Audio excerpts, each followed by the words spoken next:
Welcome back to Gilfoyle Show, the only show where we roast billion-dollar companies like marshmallows at a camping trip for venture capitalists. I'm your host, Gilfoyle, here to bring you truth, sarcasm, and a good reason to never work at a unicorn again.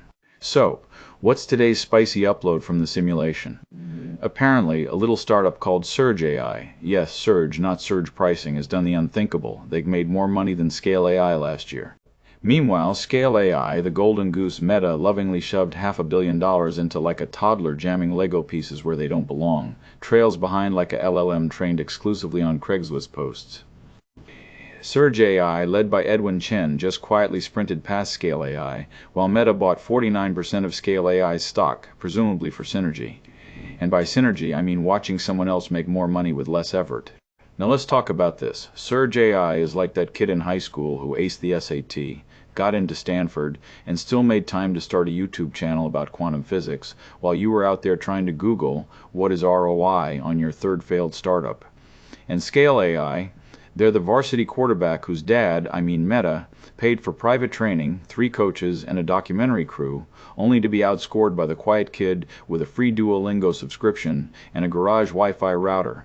Scale AI has a lot in funding, including from Meta, which now owns nearly half the company. I don't know about you, but if a big tech giant owns half my business, I'd expect at least to beat the guy who brought a lunchbox to work.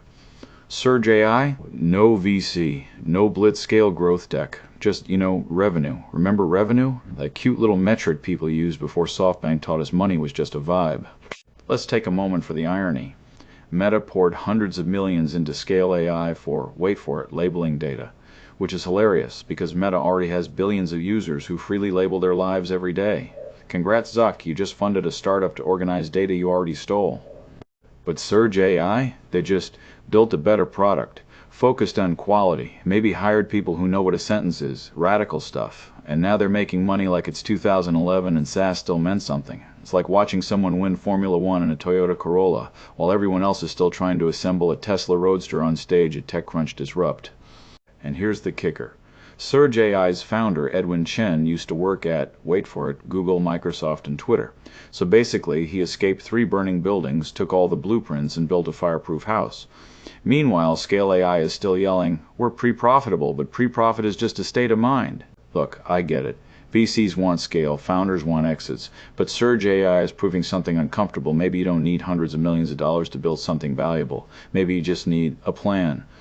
And, customers. Wild idea, I know. But what if the real unicorn was being good at business?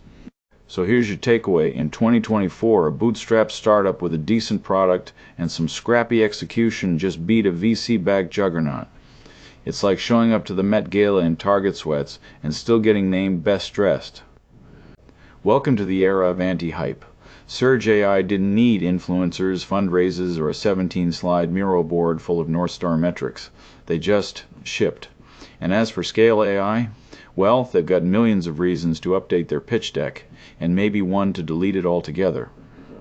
That's it for today's show, where we love our startups lean, our AI grounded, and our valuations slightly less imaginary. Until next time, remember, if your startup can't survive without VC, it probably shouldn't survive at all.